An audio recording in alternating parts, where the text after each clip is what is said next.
System of non homogeneous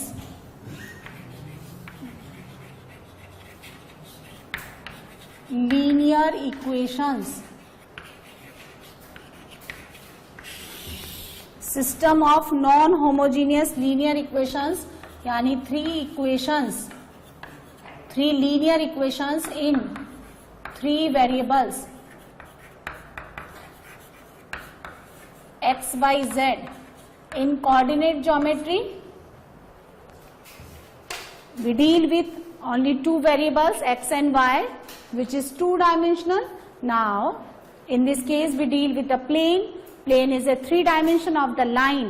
If we provide third dimension of a line, it becomes plane. सुनो, ये simply एक line है, ये line है, देखो इतनी सी लाइन है, ये बाउंड्री वाली देखो आप, ये लाइन है, ठीक है, ये लाइन जा रही है, ऐसे एक लंबा सा थ्रेड जा रहा है, ये इसके पास लेंथ है और विड्थ है, which is called the 2 dimension x और वाई. अब आप ऐसे देखो, वो स्क्रीन का पर्दा गिरते हुए देखा है क्या आपने? थिएटर वगैरह कुछ देखा है क्या ऐसे? वो भर भर के देखा होगा तुमने. तो वो आपने जब ना, वो फोल्ड रहता है ना, पर्दा जब फोल्ड रहता है, तो यदि उसकी विड्थ आप थोड़ा सा कम कर दें तो वो आपको एक थ्रेड की तरह लगेगा. अब जैसे जैसे पर्दा गिरता रहता है ना, तो आपने उसको हाइट भी दे दी, एंड जैसे हाइट दे दी आपने उसको क्या प्रोवाइड किया? तीसरा डायमेंशन दे दिया. सो ये प्लेन की तरह बिहेव करेगा. तो बेसिकली ये बोर्ड जो है ना, एक प्लेन की तरह काम करता है. सो लाइन क्या होती है? लाइन इज ए 2 डायमेंशनल, है ना, हैविंग द लीनियर यानी 1 degree equation in x and y. Line का जनरल इक्वेशन होता है ax plus B Y equals to c, या ax plus B y plus c equal to 0, x और y में 1 degree. And similarly अगर हम x और वाई में 1 डिग्री के साथ जेड में 1 डिग्री भी प्रोवाइड कर दें, तो ये प्लेन की इक्वेशन को रिप्रेजेंट करता है. तो 3 सिस्टम का मतलब है 3 का कॉम्बिनेशन. लीनियर का मतलब है 1 डिग्री, नॉन होमोजीनियस का मतलब है होमो मतलब इक्वल, एंड नॉन होमो मतलब नॉट इक्वल, है ना. तो 3 इक्वेशन ऐसे लिखना है, देखो a1x plus b1y plus c1z equal to d1. d1 constant है, आप इक्वल टू d1 लिखें या माइनस d1 लिखें, दोनों सेम. सेकंड लिखें आप a2x plus b2y plus c2z equal to d2, and similarly a3x plus b3y plus c3z equals to d3. इस पे कितनी पावर है? 1. इस पे कितनी पावर है? 1. इस पे 1 पावर, इस पे पावर कितनी है? 0. So this is called the non homogeneous. X Y Z कौन है? वेरिएबल. एक्स वाई जेड जो है वो इसके सॉल्यूशन कहलाएंगे. पहले आप चीजों को समझें, ये इनके सॉल्यूशंस कहलाएंगे. जैसे आप दो लाइन को साइमल्टेनियसली सॉल्व करके निकालते हो ना एक्स और वाई की value, ordered pair which is called, ordered pair उसके क्या कहलाते हैं? सॉल्यूशन कहलाते हैं. वैसे एक्स वाई जेड इन तीनों इक्वेशन को साइमल्टेनियसली सेटिस्फाई करने वाले इन एक्स वाई जेड को हम इनके सॉल्यूशंस कहते हैं, ठीक है. और ये प्लेन्स की इक्वेशन है. किसकी इक्वेशन है? अगर हम 3D में जाए तो ये प्लेन को रिप्रेजेंट करती है.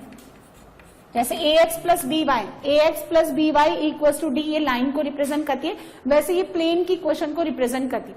सो हम प्लेन के साथ डील कर रहे हैं. अब सुनिए, ये सॉल्यूशन जो है ना, इसमें 3 ही तरह के सॉल्यूशन बनते हैं.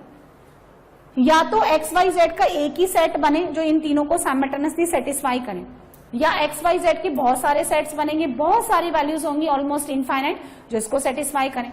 जब भी ये system of linear equation, let it be equation number 1, ये जब इक्वेशन नंबर 1 आपको सॉल्यूशन देगा, जब भी ये सॉल्यूशन देगा, ये सॉल्यूशन देगा, सॉल्यूशन कैसे आएंगे? या तो यूनिक सॉल्यूशन आएगा यानी सिर्फ एक सॉल्यूशन, या फिर कितने आएंगे? इनफाइनाइट सॉल्यूशन आएंगे.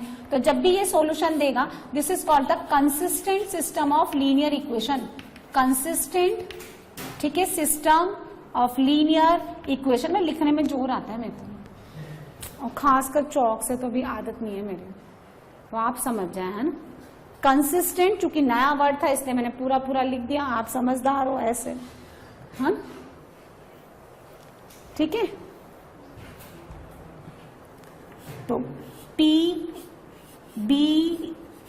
इसका मतलब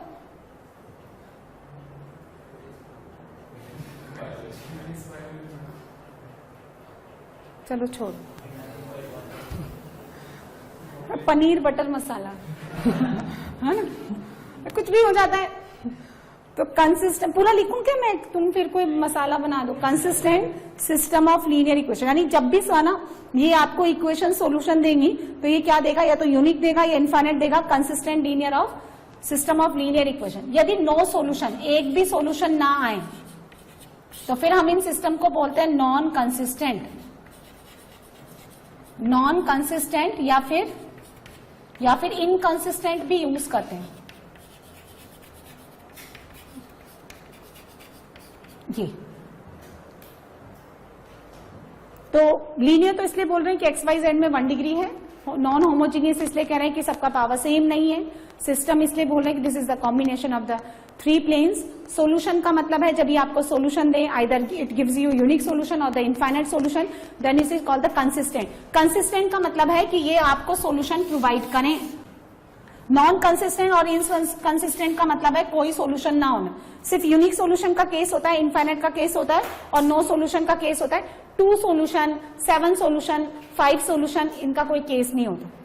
एक मैट्रिक्स डिटरमिनेंट में जेईई एडवांस का 3 नंबर का क्वेश्चन है, वो कहता है कि in how many ways the matrices can be form और the system of linear equation of the solution, है ना, for which there will be 2 solutions are exist. जिसको पता है फटाफट आप आगे बढ़े।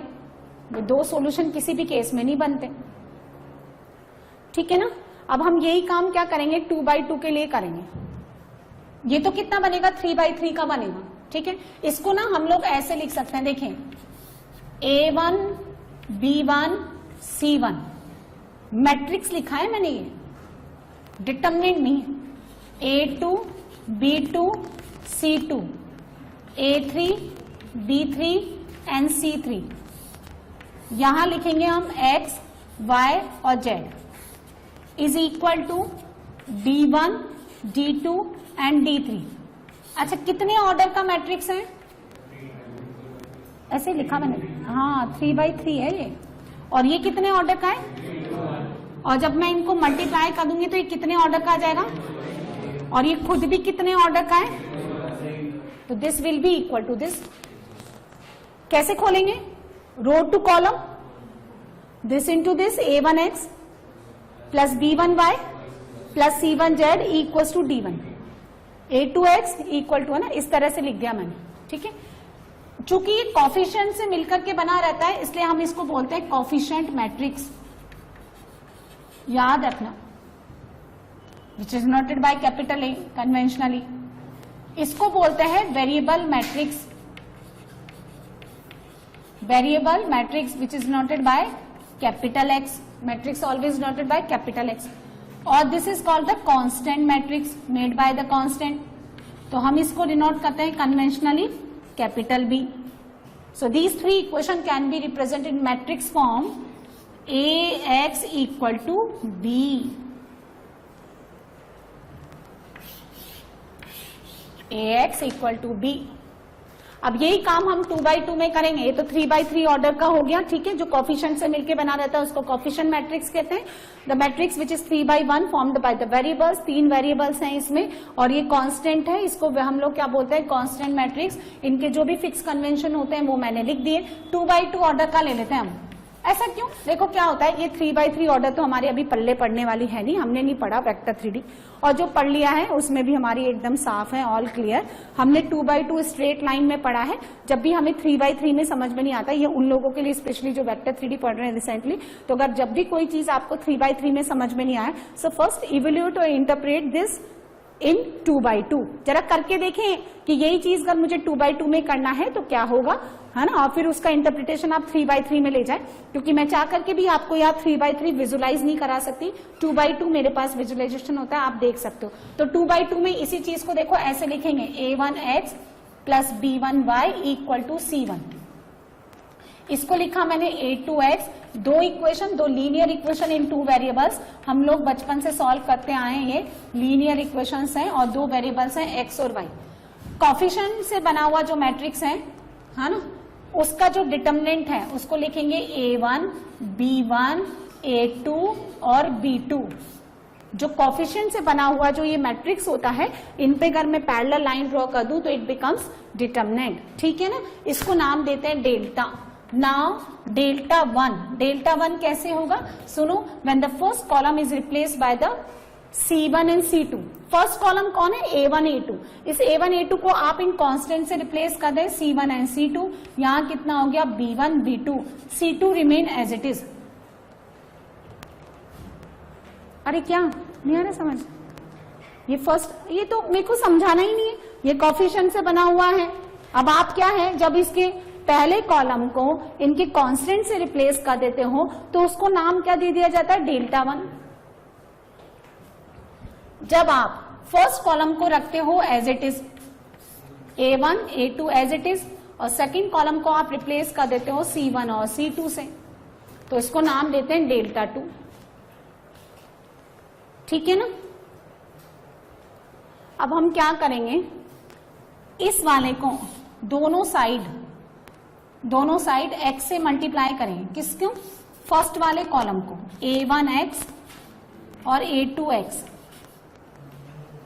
इधर मल्टीप्लाई किया तो उधर भी करना पड़ेगा, इधर B1 और B2 एज इट इज. क्या किया मैंने, पहले तो सीधे बैठो सब, हाँ, सीधे बैठो, देखो है ऐसे झुक के नहीं है ना, ये गिर पड़ेगी है ना, सीधे बैठो. अब झुकना नहीं, पीछे पड़ जाएगा. फिर कभी भी घूमते फिरते जो भी झुका हुआ बैठा रहेगा ना, उसके लगा दूंगी मैं. ठीक है, x से मल्टीप्लाई किया दोनों साइड. अब क्या करेंगे, जब आप मल्टीप्लाई करो किस एट ए टाइम किसी रो एंड कॉलम को, तो आपको उधर भी करना पड़ेगा, या फिर आप इधर डिवाइड कर दो, एक ही बात है. अब आप क्या करेंगे, C1 में C1 एज इट इज, और इस C2 को किससे मल्टीप्लाई करके ऐड कर दें, y से. सो x इंटू डेल्टा, या आप इस x को डिवाइड कर दें 1/x, तो ये हो गया A1x प्लस बोलो B1y. ये बन गया आपका A2x plus B2y and B1 and B2 as it is. Now by this equation number 1 this will be C1 और ये C2, तो ये हो गया आपका C1, वो हो गया आपका C2. अरे ये वाला कितना हो गया, C1, और ये कितना हो गया, C2. ये है B1 B2. ये कौन है भाई, हाँ जी, और नीचे बाई x तो था ही, तो आपने क्या जाना कि डेल्टा का वैल्यू आ गया डेल्टा 1/x. एंड सिमिलरली, ये सही लिखा क्या मैंने, अच्छा, तो फिर x कितना हो गया, ऐसे हो जाता है ना, ये उधर चला जाता है, ये इधर आ जाता, हो जाता है क्या ऐसे, अच्छा अच्छा. सिमिलरली y कितना हो जाएगा, एंड x और y क्या है, इसके सॉल्यूशन है. ओ इतना क्या करने की जरूरत थी मैडम, इसके कोफिशिएंट सेम बना लेते, घटा लेते, y निकाल लेते है ना, या फिर आप क्रेमर लगा लेते हैं जिसमें हाइड करके और दिस इनटू दिस ये कर लेते हैं, वही कर रहे हैं हम, है ना. ठीक है ना.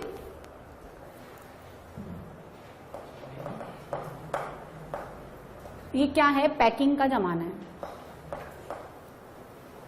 अभी मैं सड़े गले एकदम कचरा आपको प्लेट में सर्व कर दूं कि खा लो, तो खाओगे क्या तुम लोग, लेकिन कुरकुरे खाते हो क्या तुम लोग, तो पैकिंग है, पैकिंग देखो कितनी, उसके अंदर कचरा ही तो होता है, खा जाते हो ना तुम लोग.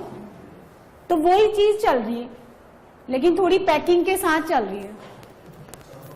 हाँ, चोको पाई छोड़ दी क्या तुमने, अच्छा, तो अंदर सब कुछ वही चल रहा है, बाहर से फिनिशिंग पार्ट चल रही है. ठीक है, समझ में आया. सो x हो गया डेल्टा 1/डेल्टा, y हो गया डेल्टा 2/डेल्टा. यहां तक नोट कर लो, कैसे निकाला वो भी समझ लो. स्टार्ट करते हैं system of linear equations considering the two variables x and y. ठीक है, तो लास्ट लेक्चर में मैंने आपको थोड़ा बहुत इंट्रोडक्शन समझाया था. तो यहाँ पे दो इक्वेशन आपको गिवन है, A1x plus B1y equal to C1 and A2x plus B2y is equal to C2. Non homogeneous system of linear equations है having the two variable x and y. तो देखिए x को हम क्या लिखते हैं, पहले मैंने आपको बताया था कि delta is the determinant made by the coefficient matrix. तो ये कितना हो जाएगा, A1 B1 A2 B2. this will be a1 b2 minus a2 b1. now delta 1 is first row को आप फर्स्ट कॉलम से रिप्लेस कर दें C1 C2, यहाँ हो जाएगा B1 B2, तो this will be C1 B2 minus C2 B1 and delta 2 A1 A2 and second column को आप इन कांस्टेंट से रिप्लेस कर दें तो it becomes A1 C2 minus A2 C1. ठीक है, द वैल्यू ऑफ x हमने कितना लिखा था, डेल्टा 1 अपॉन डेल्टा, और y कितना लिखा था, डेल्टा 2 अपॉन डेल्टा. और ये कैसे आया ये मैं आपको बता चुकी हूँ. ठीक है, अब हम जानते हैं कंसिस्टेंसी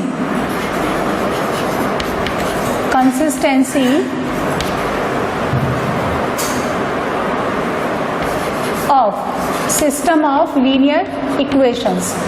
इसको समझिए आप. देखिए क्या है कि यदि x और y में जो फर्स्ट डिग्री इक्वेशन होती है, basically these are the equations of the straight lines.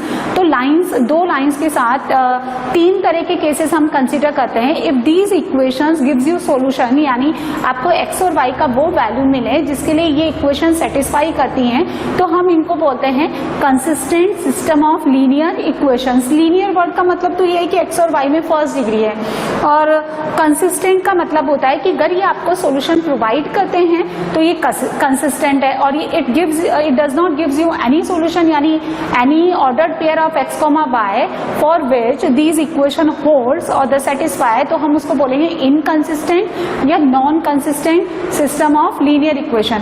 अब हम इसमें तीन केसेस कंसीडर करते हैं. देखिए, पहला यूनिक सॉल्यूशन. तो लाइन वाला जो केस होता है ना, हम बच्चे वो पढ़कर आते हैं. कहाँ पढ़ते हैं हम लोग, स्ट्रेट लाइन में पढ़ते हैं. यूनिक सॉल्यूशन कब बनता है, जब दो लाइंस आपस में इंटरसेक्ट करती हैं. तो ये क्या है, एक सॉल्यूशन देते हैं. जब दो लाइन इंटरसेक्ट करते हैं तो आपको एक पॉइंट मिलता है जिसको आप बोलते हैं point of intersection. Let it be P here. तो अब क्या होता है कि दो लाइन इंटरसेक्ट कब करती है, पहली लाइन का स्लोप देखें, M1 ले लिया मैंने, तो this is equal to minus A1 upon B1, और दूसरी लाइन का slope M2 minus A2 upon B2. तो लाइंस जब इंटरसेक्ट करती है, कब करती है, जब वो नॉन पैरेलल हो. नॉन पैरेलल लाइन इंटरसेक्ट करेगी, और नॉन पैरेलल का मतलब है M1 is not equals to M2. M1 कौन है, minus A1 upon B1 is not equals to minus A2 upon B2. तो यहाँ से मुझे क्या मिलेगा, A1 B2 minus minus minus आप काट दें, A1 B2 minus B1 A2 is not equal to 0. तो A1 B2 minus A2 B1 ये कौन है, डेल्टा. तो delta should be not equal to 0. तो यूनिक सॉल्यूशन होने के लिए ये जो सिस्टम ऑफ लीनियर इक्वेशन में आपने तीन टर्म इंट्रोड्यूस की, डेल्टा, डेल्टा 1 एंड डेल्टा 2, वहां पे डेल्टा क्या होना चाहिए, नॉट इक्वल टू 0. तो ये x, y यानी ये जो ऑर्डर्ड पेयर है, इसकी सिंगल वैल्यू यानी यूनिक वैल्यू देगा. ठीक है, यूनिक वैल्यू आपको देगा. जैसे आप कोई भी एक एग्जांपल ले लें, consider 2x plus Y is equal to 3, और यहाँ मैंने ले लिया x minus Y is equal to 7. अब आप देखें इसका स्लोप कितना है, -2, इसका स्लोप कितना है, 1. तो slopes of the two equations are not equal, that means these two lines are intersecting line gives you unique solution, यानी एक x, y का एक पेयर आपको जरूर मिलेगा. ऐड करते हैं, y रिप्लेस हो जाएगा, तो ये कितना हो गया, 3x is equal to 10, x कितना हो जाएगा, 10/3, और y निकालने आप, तो y कितना हो गया, 10/3 माइनस 7, तो ये कितना हो गया, 21, तो माइनस का 11/3. तो x, y जो है आपको एक पेयर मिल जाएगा which is equal to 10/3 minus 11/3. ठीक है. तो यूनिक सॉल्यूशन के लिए इसमें क्या होना चाहिए, डेल्टा नॉट इक्वल टू 0. ठीक है, और ये जो हम इस तरह से x लिखते हैं, delta 1 upon delta, delta 2 upon delta y, ये क्या कहलाता है, क्रैमर्स रूल.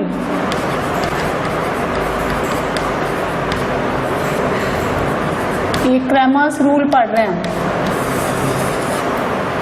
सेकंड केस देखिए, नो सॉल्यूशन. अब जब एक भी सॉल्यूशन नहीं आए, ठीक है, या पहले हम ये ले लेते हैं इनफाइनाइट सॉल्यूशंस. इनफाइनाइट सॉल्यूशंस क्यों, क्योंकि इन दोनों केसेस को मिलाकर के हम बोलते हैं कंसिस्टेंट ठीक है। और जब आपके पास कोई सॉल्यूशन नहीं आए, नो सॉल्यूशन, तो हम इसको बोलते हैं इनकंसिस्टेंट, इनकंसिस्टेंट या फिर नॉन कंसिस्टेंट भी बोल सकते हैं।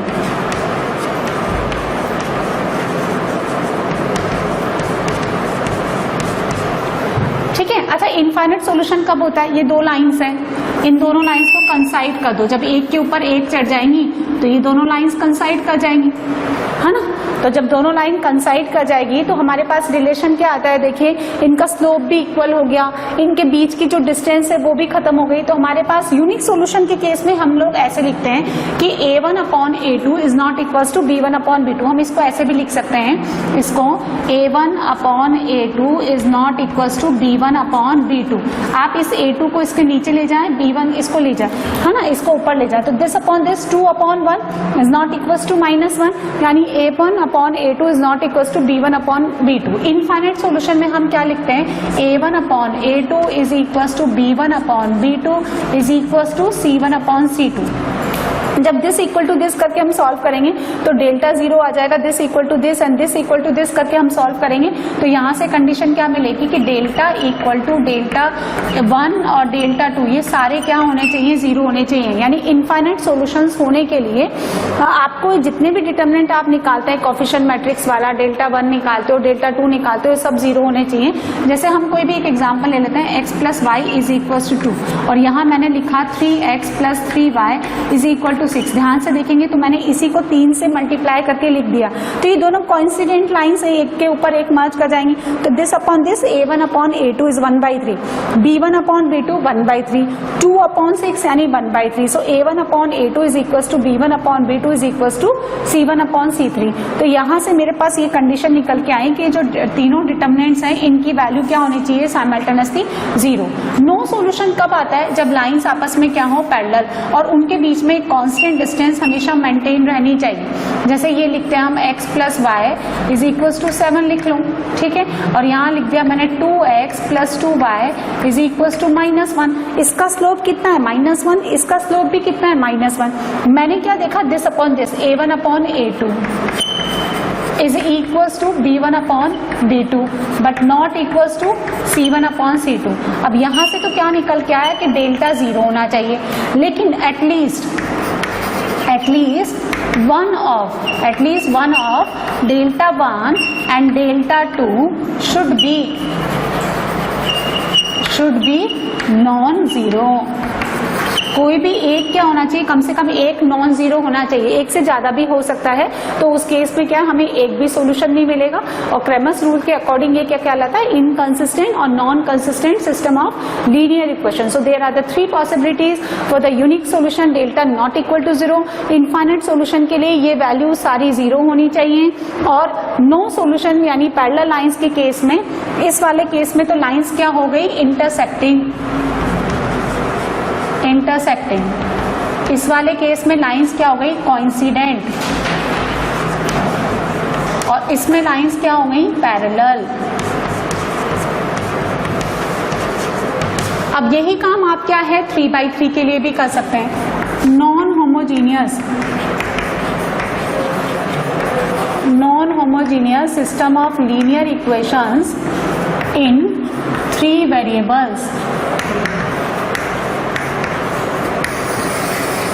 तो write down the equation a1x + b1y + c1z is equal to d1। यानी अब 3 वेरिएबल्स कौन होगा इसमें? x y z में 1 डिग्री इक्वेशन है and these equation are called the equation of the planes. तो c2z is equal to d2, a3x + b3y + c3z is equal to d3। ठीक है, यहाँ पे डेल्टा कितना हो जाएगा? a1 b1 c1, a2 b2 c2, a3 b3 c3, delta 1. Now the first column is replaced by the constants d1, d2, d3 and remaining 2 columns remain same, b1, b2, b3, c1, c2, c3. Delta 2 second column को replace कर दो, first and third same रहेगा।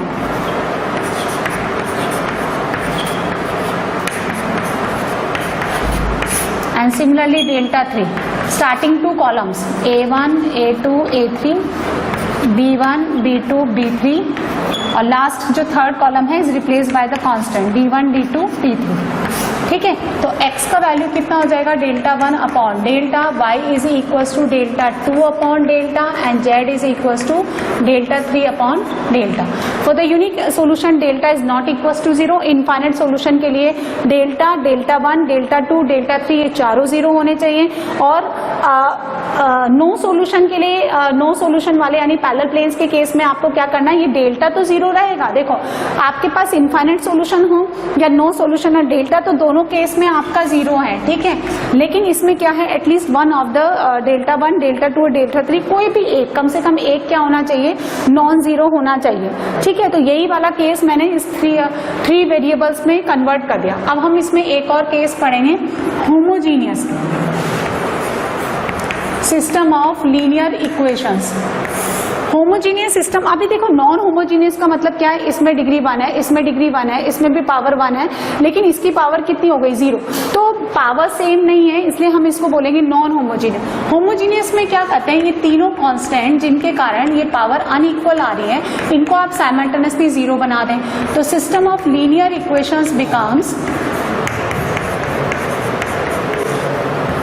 बात नहीं करें, B2 by, बातें नहीं करें, C2Z equals to 0, A3X plus B3Y plus C3Z equal to 0.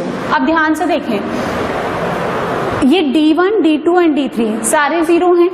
तो हमने डिटर्मिनेंट में क्या पढ़ा था कि यदि कोई भी कॉलम या रो के सारे एलिमेंट 0 हैं तो डिटर्मिनेंट का वैल्यू 0 हो जाएगा. तो डेल्टा 1, डेल्टा 2, डेल्टा 3 कितना हो गया 0. ठीक है, ये 0 हो गया. तो अगर यहाँ पे देखो दो ही केस बनेंगे, ये वाला केस नहीं बनेगा कि at least one of out of delta 1, delta 2 and delta 3 non 0 होना चाहिए.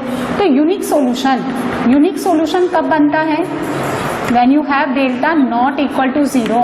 तो जब आपका डेल्टा 0 नहीं है लेकिन न्यूमरेटर आपके तीनों 0 हैं, तो उस केस में x, y, z ये जो ट्रिपलेट आएगा इसकी सिर्फ एक ही वैल्यू आएगी विच इज 0, 0, 0. मतलब आपको सॉल्व करने की जरूरत नहीं है. इसमें जो x, y, z का वैल्यू आएगा when you have delta not equal to 0, यानी यूनिक सोल्यूशन आपका ये 0 सोल्यूशन ही बनेगा. This is called the 0 solution. और इसका एक और नाम होता है ट्राइवियल सोल्यूशन.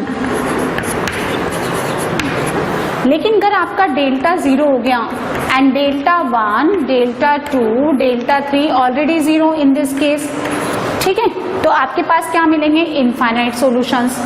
बहुत सारे सॉल्यूशंस मिलेंगे and these infinite solution can be represented in terms of k. मतलब क्या है, किसी भी एक वेरिएबल को आप k ले लें, या तो z को k ले लें तो x और y को k के फॉर्म में निकाल लें, या y को k ले लें तो x और z को k के फॉर्म में निकाल लें, where k belongs to real number. So real number कितने होते हैं, इनफाइनाइट. सो k के फॉर्म में रिमेनिंग जो दो वेरिएबल्स है वो रिप्रेजेंट हो जाएंगे, तो इनफाइनाइट सोल्यूशन आ जाएंगे. चूंकि ये इतने सारे सोल्यूशन है जिनको निकालना मुश्किल है, तो हम इसको बोलते हैं non trivial solution, trivial solutions. तो ये वर्ड आप याद कर लें क्योंकि ये वर्ड क्वेश्चन में आता है.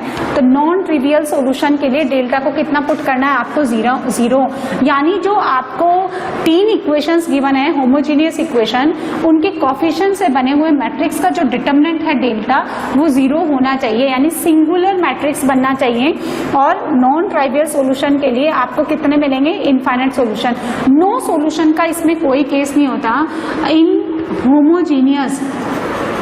homogeneous system of linear equations, no case of no solution, यानी inconsistent का कोई केस यहाँ नहीं बनता. Homogeneous system of linear equations are always consistent system of linear equations.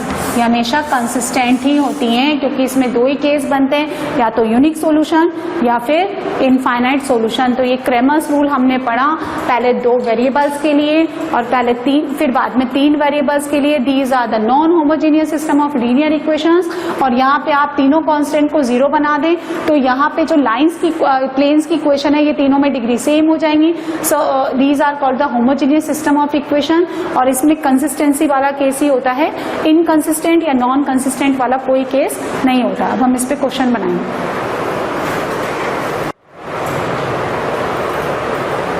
So Cramer's rule के बारे में पढ़ा अभी हमने। अब इस पे बेस क्वेश्चन बनाते हैं हम, क्वेश्चन नंबर 1। वैसे तो आप इनको डायरेक्टली भी बना सकते हो, बट आपको क्रैमर रूल से ही बनाना है क्योंकि मैट्रिक्स डिटर्मिनेंट का कंसेप्ट हमें यूज करना है। तो क्वेश्चन नंबर 1 देखिए कैसे बनेगा। डेल्टा निकालें आप, तो delta is the determinant formed by the coefficient matrix 1 1 1, यहाँ लिखें, फिर 1 2 1 1 1 2, ठीक है। डेल्टा 1 कितना हो जाएगा, फर्स्ट कॉलम को रिप्लेस कर दो कांस्टेंट से 1 2 0, और बाकी के दो कॉलम सेम रहेंगे 1 2 1 1 1 2। डेल्टा 2 लिखें आप। क्रैमर्स रूल का ये सबसे बड़ा डिसएडवांटेज है कि you have to solve the 4 determinants, ठीक है। फर्स्ट आप सेम रखिए 1 1 1, सेकंड को रिप्लेस कर दे कांस्टेंट से 1 2 0, थर्ड सेम 1 1 2। डेल्टा 3 निकाल लें, ठीक है। तो कितना हो जाएगा देखिए 1 1 1 1 2 1 1 2 0।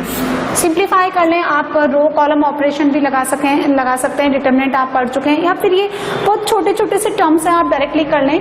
R1 के अलॉन्ग एक्सपेंड कर लें तो ये कितना हो जाएगा 3 -1, ये कितना हो जाएगा 2 -1, तो 1 + 1, यहाँ कितना बनेगा -1, तो ये कितना आ जाएगा 1। डेल्टा 1 निकालें आप, इसके अलॉन्ग एक्सपेंड कर लें आप, तो ये कितना हो जाएगा 3 माइनस कितना हो जाएगा 4 प्लस यहाँ से मिलेगा 2, तो ये भी हो गया आपका 1, ठीक है। डेल्टा 2 निकालें, सो 1, ये कितना आ गया 4 -1 2 -1 यानी 1 + 1, यहाँ से कितना आ जाएगा -2, तो ये कितना हो गया 1। और डेल्टा 3 निकालें, तो -2 माइनस कितना हो जाएगा देखो -2 + 1 कितना हो जाएगा 1, सो ये कितना मिलेगा देखिए 1 लिया तो -2 और माइनस माइनस लिया तो कितना हो जाएगा दिस इनटू दिस और -2 यहाँ आ जाएगा ये,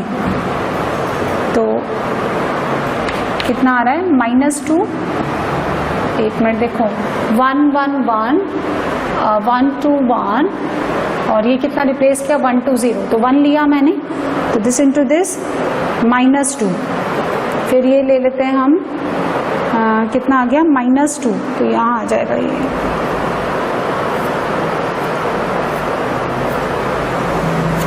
+2, ठीक है।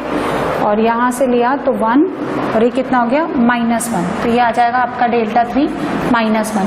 x निकाल लें आप, x कितना होता है delta 1 upon delta 1 upon delta यानी 1 अपॉन 1 1। y कितना हो गया डेल्टा 2, ये भी 1 हो गया और z कितना हो गया आपका -1। आप पुट करके भी देख सकते हैं कि हमने सही निकाला नहीं निकाला। तो x y इसमें कितना आंसर आता है, इसका जो है यूनिक सोल्यूशन आता है क्योंकि delta is not equal to 0 और x y z का जो वैल्यू आता है वो आता है 1 1 -1, तो सेटिस्फाई करता है। यहाँ डालेंगे तो कितना हो जाएगा 2 और यहाँ से हो गया ये भी करेक्ट है और यहाँ डालेंगे तो 2 और 2 -2 0, ठीक है। नेक्स्ट भी ऐसे ही सॉल्व कर लेंगे हम क्वेश्चन नंबर 2 भी, इसका हम डेल्टा लिखेंगे ग्रामर रूल से, तो डेल्टा कितना हो गया देखो 1 -3 1, फिर 3 1 1 3 1 1 5 1 3, ठीक है। डेल्टा 1 निकालें तो 2 6 3 बाकी के सेम, डेल्टा 2 तो कितना हो जाएगा 1 3 5 और कांस्टेंट डाल दें 2 6 3 कांस्टेंट वाला जो बनता है राइट हैंड साइड में, and third column same. Delta 3 में स्टार्टिंग 2 सेम 1 3 5 -3 1 1 और लास्ट में 2 6 और 3, और ये चारों डिटर्मिनेंट सॉल्व करके x y z का वैल्यू निकालें। देखो मैं आंसर लिख देती हूँ, आप सॉल्व कर लेना। तो यहाँ से जो डेल्टा आता है इसकी वैल्यू आती है 12, डेल्टा 1 आता है 52, डेल्टा 2 आता है आपका -14 और डेल्टा 3 आता है आपका -70।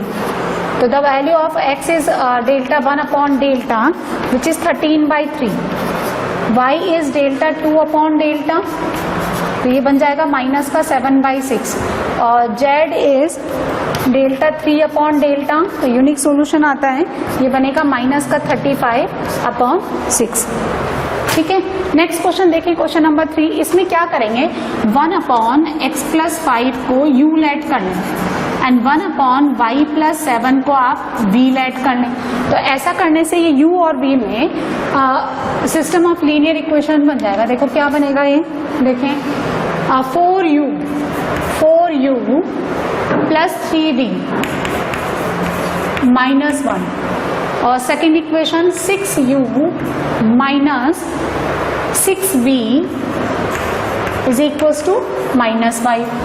4u plus 3v is equals to -1, 6u minus 6v is equals to -5। Delta निकालें, 4, 3, 6 -6 कितना हो गया 24 माइनस 18 तो हो जाएगा माइनस का 42। डेल्टा 1 सॉल्व कर लें, -1 -5 और 3 -6, ये हो गया 6 प्लस 15 यानी 21। डेल्टा 2 आप करें तो 4, 6 एज इट इज, -1 -5 कितना हो गया -20 प्लस 6 यानी -14। ठीक है, अच्छा u कितना हो गया, डेल्टा 1 अपॉन डेल्टा 1 कितना है 21, डेल्टा माइनस का 42 तो ये कितना आ गया -1/2। अच्छा u किसके इक्वल था, ध्यान से देखिए, u आपका इक्वल है 1/x+5, यहाँ पुट कर दें तो ये कितना आता है -1/2। यहाँ से आपको मिला x+5 इज इक्वल टू -2, तो x कितना हो गया आपके पास -7। अच्छा ये निकालें, v निकालें, v कितना आता है, v is delta 2 upon delta 2 -14 और ये कितना हो गया माइनस का 42 यानी 1/3। सो 1/3 यहाँ पुट कर दें तो y+7 is equal to 3, so y कितना हो गया -4। तो x तो कितना है -7, y कितना हो गया -4।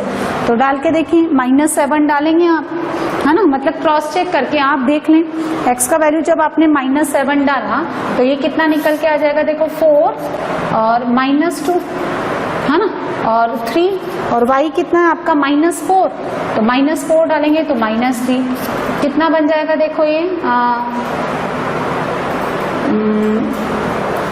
3 आ रहा है और यहाँ कितना आ रहा है, देखो 4x -7 है, -7 प्लस 5 -2 और y आपने एक बार क्रॉस चेक करना, देखिए कितना आ रहा है। तो यहाँ पे क्या है प्लस है तो ये कितना हो गया, y नेगेटिव -4 है तो यहाँ +3 हो गया, तो ये कितना हो गया -2 और +1 -1, तो करेक्ट है। तो आंसर कितना आ गया -7 एंड -4।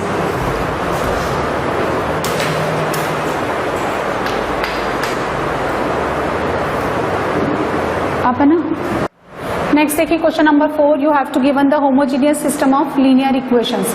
तो ये आपको यूनिक सॉल्यूशन देंगे या इनफाइनाइट सॉल्यूशन देंगे, that depends on the value of delta, और नो सॉल्यूशन वाला कोई केस नहीं होता। तो डेल्टा निकालते हैं क्वेश्चन नंबर 4 में। Delta is 1 1 1 2 3 4 1 -1 1। सिंप्लीफाई कर लें ये कितना आ जाएगा 7 -1 कितना हो जाएगा, देखो -2 +1 -2 -3 -5 कितना हो गया 7 + 2 -5 ये हो गया 4, यानी delta not equal to 0। Delta अगर आपका 0 नहीं है तो ये आपको यूनिक सॉल्यूशन देगा और वो यूनिक सॉल्यूशन का वैल्यू जो है which is called the trivial solution वो फिक्स है, यानी 0 सॉल्यूशन आपको मिलेंगे। नेक्स्ट क्वेश्चन देखिए question number 5, for what value of p the system of linear equation have non trivial solution. तो नॉन ट्राइवियल सॉल्यूशन के लिए आपका डेल्टा क्या होना चाहिए 0, यानी 1 2 1 2p1 1 -1 -2 इज इक्वल टू 0। अब आप इसको सिंप्लीफाई कर लें तो कितना आ जाएगा, देखो 1 R1 के अलॉन्ग एक्सपेंड कर लें तो ये कितना हो जाएगा -2p + 1 -2 यहाँ देखो कितना हो गया -4 -1 -5 +1 तो कितना हो गया -2 minus P is equal to 0। यहाँ से मिलेगा -2p माइनस पी माइनस का 3p 1 और ये कितना हो गया 11 और ये 9। यहाँ से आपको कितना मिल गया p इक्वल टू 3। तो नॉन ट्राइवियल सोल्यूशन के लिए put delta equal to 0 always. अब ये सब क्वेश्चन तो इजी है, चारों डिटरमिनेंट निकाल करके बच्चा x y z निकाल सकता है। होमोजीनियस के केस में आपका डेल्टा अगर नॉट इक्वल टू 0 है तो आपको सोल्यूशन निकालने की जरूरत नहीं है, these are the fix solution, zero solution. And in case of the homogeneous equation if you have the delta is equal to 0, so this case is considered as the non trivial solution. Remember this term, ये जो term है non trivial solution, इसमें याद रखें आपको कि आपको delta equal to 0 apply करना है, क्योंकि इनफाइनाइट सॉल्यूशंस आते हैं। और क्यों आते हैं ये केस हम पढ़ चुके हैं। अब इसमें क्या है, क्रेमर्स रूल को लेते हुए जो इस तरह के क्वेश्चन होते हैं ये ज्यादा इंपॉर्टेंट है। यानी आपको इन इक्वेशंस के अंदर एक या दो वेरिएबल डाल देते हैं पी एन क्यू करके। जेईई एडवांस और मेंस में भी ये क्वेश्चन बहुत फ्रिक्वेंटली पूछे आते हैं। और मैंने ये देखा है कि इस साल मेंस में जो शिफ्ट है, कोई सी भी शिफ्ट ले लो, इस तरह का क्वेश्चन एक ना एक जरूर पूछा गया है। तो ये बहुत इंपॉर्टेंट है। आप इसको दो तरीके से बना सकते हैं, मतलब इस तरह के क्वेश्चन को आप क्रेमर्स रूल से भी बना सकते हैं और एक रैंक मेथड है जो आपको बाद में पढ़ाएंगे, आप उससे भी बना सकते हैं।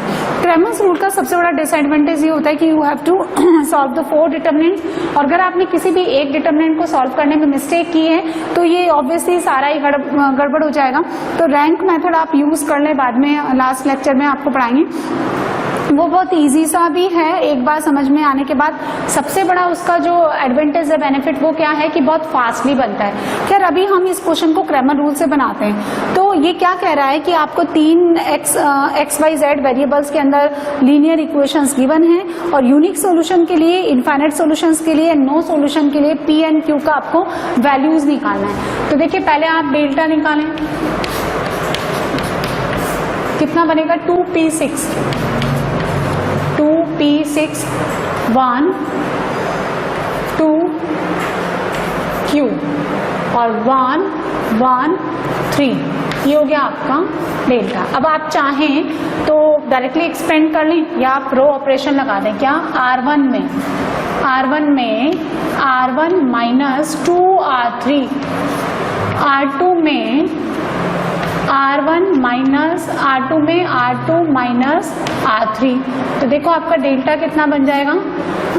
R3 तो सेम रहेगा 1 1 3, इसको 2 से मल्टीप्लाई करके उसमें सब्ट्रैक्ट कर दें 0, ठीक है। P माइनस 2, ये भी हो गया 0, डायरेक्टली सब्ट्रैक्ट कर दें 0 1 Q माइनस 3। अब 2 0 बन गए, तीसरे के लॉन्ग आप एक्सपेंड कर दें, तो ये कितना हो जाएगा P minus 2 into Q minus 3। इसी तरह से डेल्टा 1 निकाल लें। The first column is replaced by the constant 8 5 4, P 2 1 6 Q और 3, ये रहेगा सेम। आप R1 में क्या करें, R1 माइनस 2 R3 ये अप्लाई करें, 2 से मल्टीप्लाई करके लगा दें, सब्ट्रैक्ट कर दें 0, यहाँ से हो गया P माइनस 2 0 5 2 Q 4 1 3। R1 के लॉन्ग एक्सपेंड कर दें, 2 0 है तो कितना हो जाएगा P माइनस 2, और ये कितना हो जाएगा 4Q माइनस 15, ठीक है। डेल्टा 2 निकालें, डेल्टा 2 2 1 1 8 5 4 एंड 6 Q 3। क्या करेंगे देखिए, यदि मैं इसमें से 2 कॉमन ले लूं तो R1 is identical to R3, so this is always equal to 0। Delta 3 2 1 1 P 2 1 8 5 4, ठीक है। सो R1 में क्या लगाया आप, R1 माइनस 2 R3, सो ये बनेगा 0 P माइनस 2 0 1 2 5 1 1 4। इसके लॉन्ग एक्सपेंड कर दें, R1 के लॉन्ग P माइनस 2, कितना हो जाएगा, यही मिलेगा, ठीक है।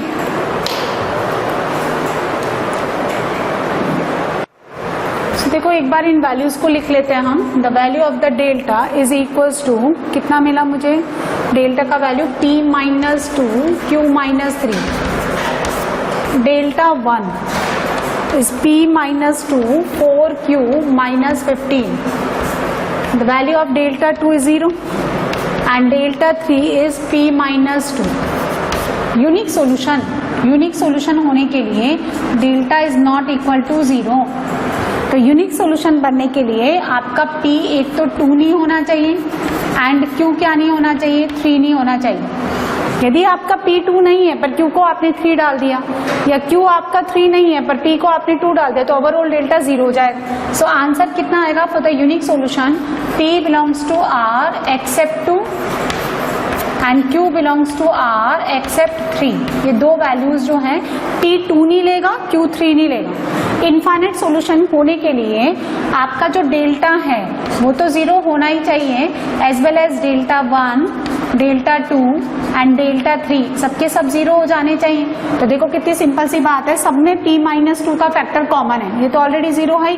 तो आप क्या करें, p को एग्जैक्ट एक वैल्यू दे दो 2, अटेन ओनली सिंगल वैल्यू 2, तो ये सारे के सारे लुढ़क जाएंगे, इट बिकम्स ऑल 0।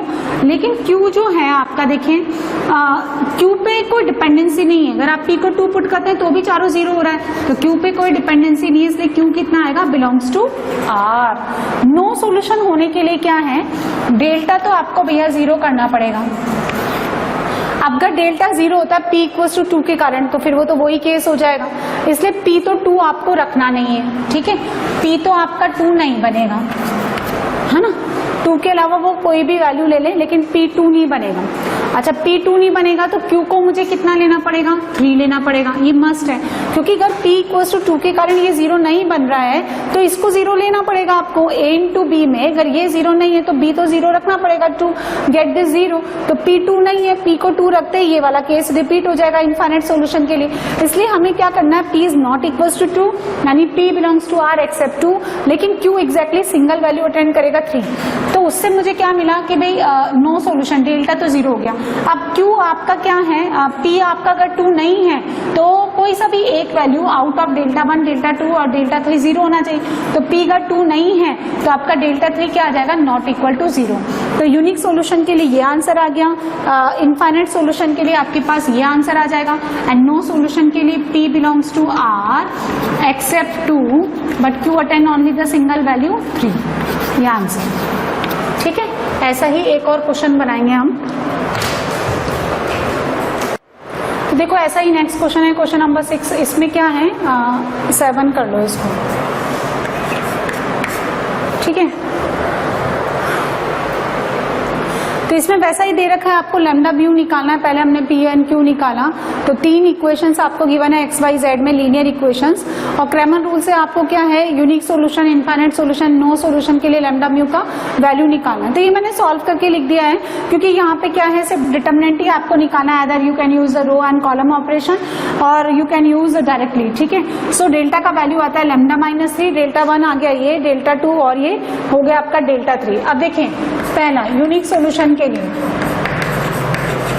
एक बार आप डिटर्मिनेंट को जब करेक्टली निकाल लेते हैं तो उसके बाद कंडीशन ही लगाना होता है। डिटर्मिनेंट सॉल्व करना ही इसमें थोड़ा सा लेंथी काम है, बाकी सब इजी है, ठीक है। तो डिटर्मिनेंट इसमें क्या टर्म्स इतनी बड़ी नहीं है, तो पर्टिकुलर डिटर्मिनेंट भी बहुत आसानी से निकल जाते हैं। अब यहाँ क्या है, डेल्टा क्या होना चाहिए, not equals to 0, so lambda is not equals to 3, ठीक है। क्योंकि ये जो डेल्टा है, this only depends on the value of lambda, does not depends on the value of mu. So lambda 3 के इक्वल नहीं होना चाहिए, और म्यू पे डिपेंड कर ही नहीं रहा, इसलिए mu belongs to R. Second देखो, इनफाइनाइट सॉल्यूशंस, इनफाइनाइट सॉल्यूशन बनने के लिए डेल्टा तो 0 होना ही चाहिए, बाकी सब भी 0 होने चाहिए। अच्छा, डेल्टा एक ही फैक्टर दे रहा है, तो ऑब्वियसली डेल्टा को 0 होने के लिए लैम्डा को तो कंफर्मली आपका कितना होना पड़ेगा, 3। अब म्यू निकालने के लिए देखो, अगर आपका लैम्डा 3 हो गया तो डेल्टा 1 कितना हो गया, 3 पुट करें तो ये हो गया म्यू माइनस 10। डेल्टा 2 कितना हो गया, 3 पुट करें तो ये कितना हो गया, 6 + 4 ट्वाइस 10 माइनस म्यू। और डेल्टा 3 कितना हो गया, म्यू माइनस 10। तो बाकी तीनों में सेम फैक्टर आ रहे हैं, ठीक है। तो क्या करना है आपको, इनको भी 0 करने के लिए आपको म्यू को कितना रखना है, 10 पुट करना है। जैसे ही आप म्यू को 10 पुट करेंगे, ये तीनों भी क्या हो जाएंगे, 0 हो जाएंगे, ठीक है। सी पार्ट देखो, नो सॉल्यूशन। नो सॉल्यूशन करने के लिए क्या करना है, अच्छा डेल्टा तो 0 होना मस्ट है, इसलिए लैम्डा तो आपका कंफर्मली कितना होगा, 3 होगा। अब जब आप लैम्डा को 3 पुट करते हैं बाकी 3 डिटर्मिनेंट्स में, में, तो फैक्टर क्या आता है, म्यू माइनस 10 होता है, ये 0 नहीं होना चाहिए, तो म्यू क्या होगा, नॉट इक्वल्स टू 10, ये आंसर। ठीक है, तो ये क्रैमर रूल्स में बेस क्वेश्चन थे।